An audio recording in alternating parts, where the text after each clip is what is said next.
We cannot let him go on like this. He'll destroy everything we've worked for.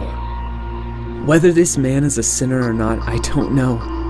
All I know is that I was blind, but now I can see. Why didn't you obey your orders and arrest him? Because no one ever spoke the way this man does. What charges are you bringing against this man? He's a blasphemer and a criminal! Crucify him! Why? What evil has this man committed? Crucify him! Give them what they want. A crown of thorns for the King of the Jews. Stretch him out. How can he save others when he can't even save himself? Are you not the Christ? Save yourself and us. Please, God, don't take my son, please.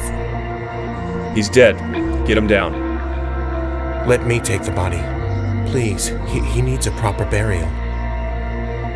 He wasn't the savior we thought he was. What now?